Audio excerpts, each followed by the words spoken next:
I don't know who this is for today, but I need you to hear me. You can handle it. Yeah, I know it feels like too much. I know the weight of life is pressing down on you, the pressure, the problems, the pain, and the enemy is whispering, you're not strong enough. You're not spiritual enough. But let me tell you something. The devil is a liar. Because my Bible says in Philippians 4:13, I can do all things through Christ who strengthens me. That means whatever you're facing right now, whatever is trying to break you, whatever is standing in your way, you can handle it, not because of your own strength, but because of His strength in you. Before you ever stepped into this challenge, before the storm hit, before the weight of life tried to break you, God had already placed inside of you everything you need to handle it. You may not feel ready, you may not see the strength in yourself, but that doesn't change the fact that God has equipped you for this moment. Think about David before he faced Goliath.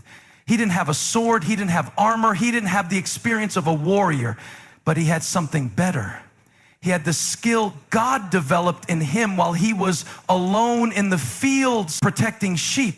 He had courage built from years of fighting off lions and bears when nobody was watching. He had a slingshot and 5 smooth stones, which seemed insignificant to others, but were more than enough in the hands of someone who trusted God. And that's where many of us struggle. We're looking at what we don't have, measuring ourselves against the size of our problem, instead of realizing that God never sends you into a battle unequipped. The enemy wants you to believe that you are lacking, that you're missing something, that you need more qualifications, more resources, more help. But the truth is, you already have what you need. It's already inside you because God put it there. Moses didn't think he was ready to stand before Pharaoh. He tried to tell God that he wasn't a good speaker, that he wasn't qualified for the job.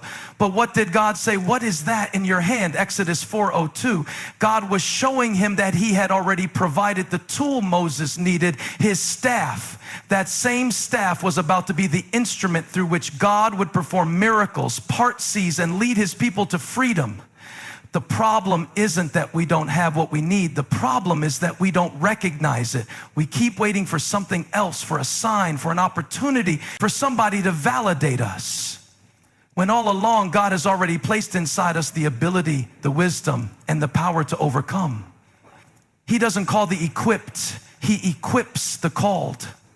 That means if He's allowing you to walk through something, He's already placed within you the strength to walk through it and come out victorious.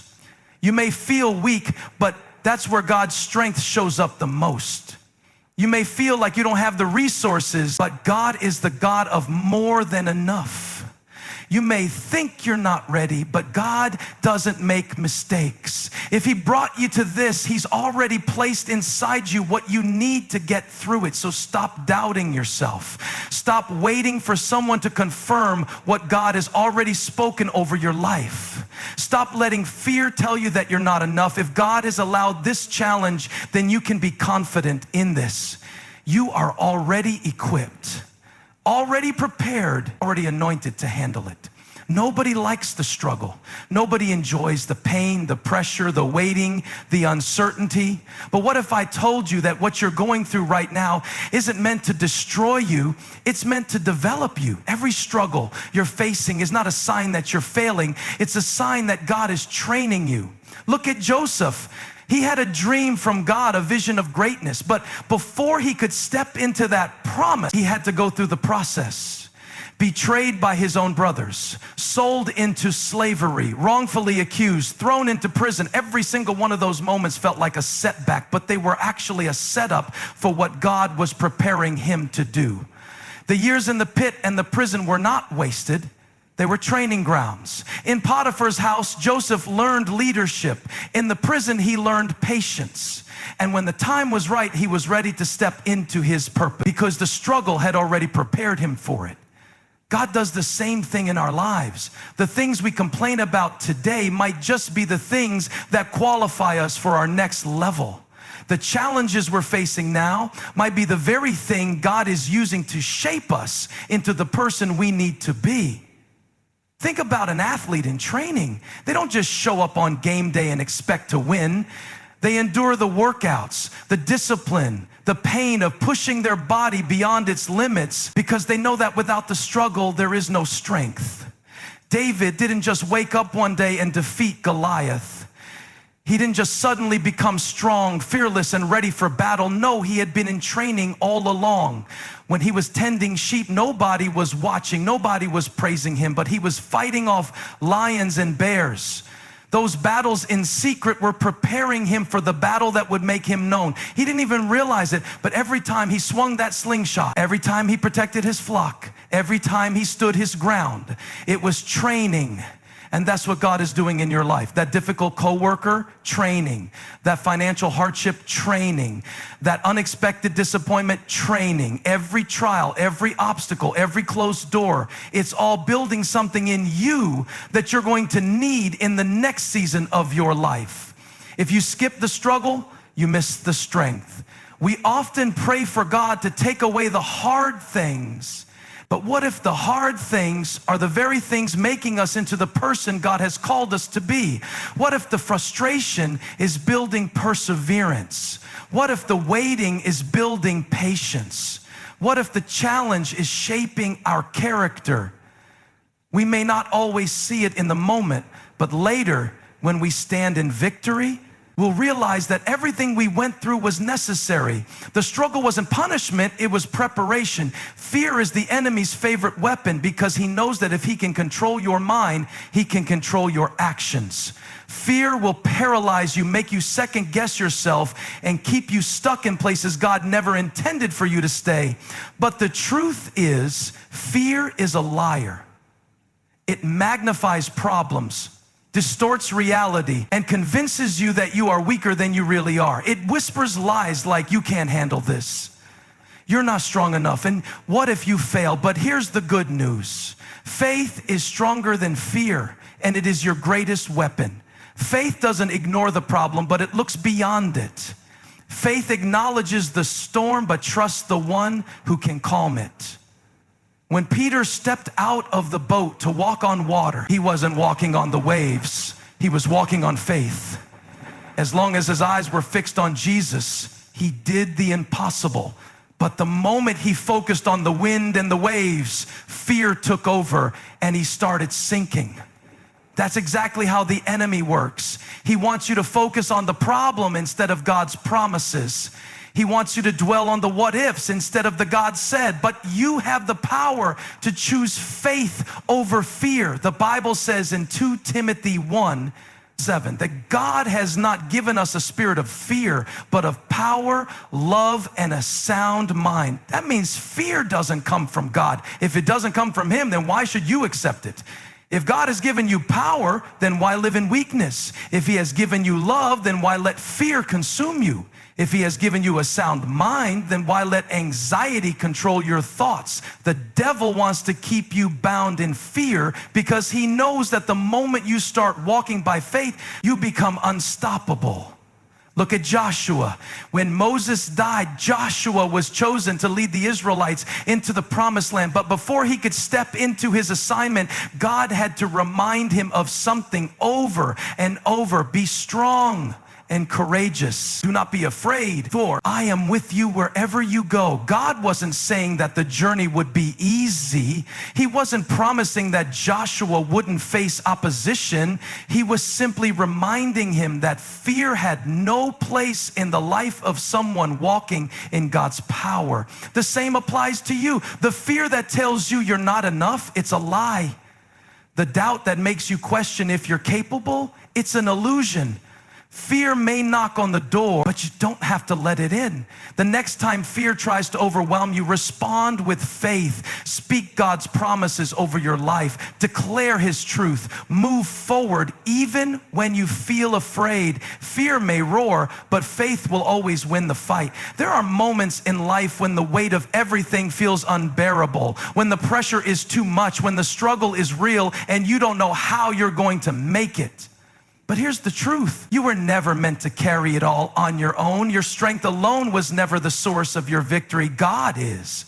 He is the one who sustains you when you feel weak, the one who upholds you when you feel like falling, the one who carries you when you don't think you can take another step. When Paul was dealing with a struggle that he couldn't seem to overcome, he pleaded with God to take it away. But instead of removing the problem, God gave him a promise. My grace is sufficient for you, for my power is made perfect in weakness. That means that the very thing that makes you feel weak is the very place where God's power shows up the strongest. When you reach the end of yourself, that's when God steps in and does what only He can do. He's not asking you to be strong on your own. He's asking you to lean on His strength. Think about Elijah. After performing one of the greatest miracles of his life, calling down fire from heaven, he found himself running for his life, exhausted, discouraged, and ready to give up. He sat under a tree and told God, I've had enough. And maybe that's where you are right now. Maybe you've been fighting, pushing, believing, but you've reached a point where you feel like you can't do it anymore.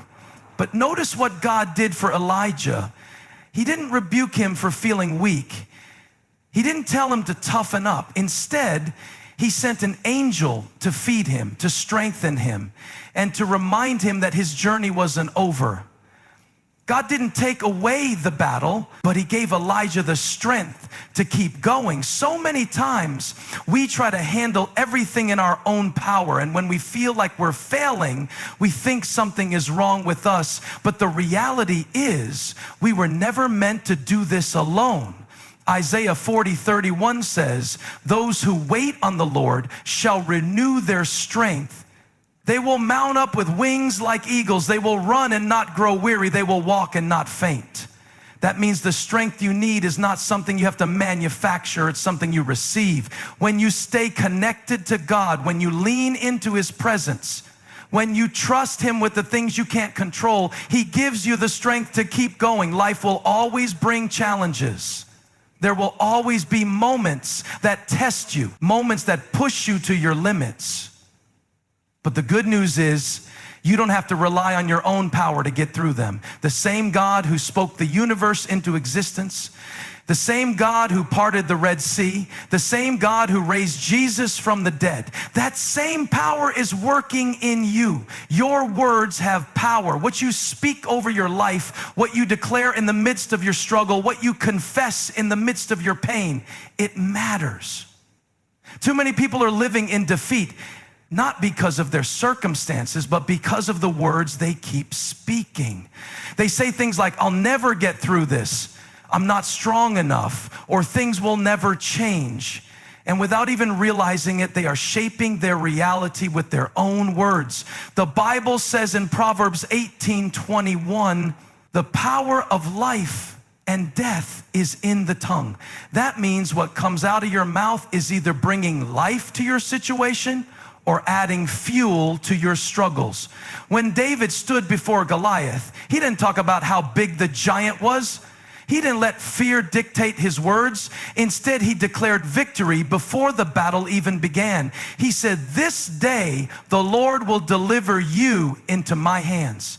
He spoke in faith, not in fear. He didn't wait for circumstances to change before declaring the outcome. He spoke victory while the giant was still standing in front of him. That is the kind of faith God wants us to walk in. Look at the story of the Israelites in the wilderness. They were on their way to the promised land, but because of their complaining, their doubt, and their negative words, an 11-day journey turned into 40 years of wandering. They kept saying, we're going to die in this desert. And eventually, that's exactly what happened. They were so close to their breakthrough, but their own words kept them from stepping into what God had for them. What if the words you're speaking right now are delaying the blessing God is trying to bring into your life? Jesus showed us the power of words when He spoke to storms, healed the sick with a word, and called Lazarus out of the grave. His words had power, and as children of God, we are called to speak life the same way. That means when you're in the middle of a battle, you don't speak defeat, you declare victory. When fear tries to creep in, you don't speak doubt, you declare faith. When you feel weak, you don't say, I can't do this. You declare, I can do all things through Christ who strengthens me. Some of the battles you're facing right now aren't because the enemy is stronger. It's because you've been feeding the wrong things with your words. If you want to see change in your life, you have to start speaking differently. Stop agreeing with the enemy's lies and start declaring God's truth. Speak healing over your body. Speak peace over your mind. Speak breakthrough over your situation. Your words are not just empty sounds.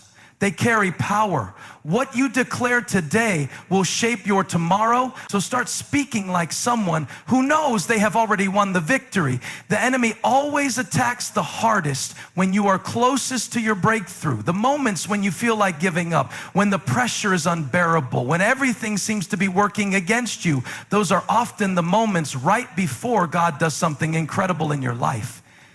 But if the enemy can get you to quit too soon, if he can convince you that it's not worth it, that you're not strong enough, that things will never change, then he can stop you from stepping into what God has prepared for you. Think about the Israelites when they were standing at the edge of the Red Sea. Behind them, Pharaoh's army was closing in. In front of them, an impossible barrier. Fear gripped their hearts. And some of them even said, it would have been better for us to stay in Egypt. But what they didn't realize was that they were standing on the edge of their greatest miracle. All they had to do was keep going. The very thing that seemed impossible, the very obstacle standing in their way was about to be split wide open. If they had turned back, if they had given up, they would have never seen the power of God make a way where there was no way. Look at Job. He lost everything, his family, his wealth, his health. His friends told him to curse God and give up. His wife told him to quit, but Job refused. He kept trusting God, even in the middle of the storm. What he didn't know was that his breakthrough was coming. What seemed like the worst season of his life was actually a setup for double the blessing. In the end, God restored everything Job lost and gave him even more. That's why you have to keep going. The pressure you feel right now, the struggle that seems unbearable, the silence when you're praying for answers, it's not a sign to quit.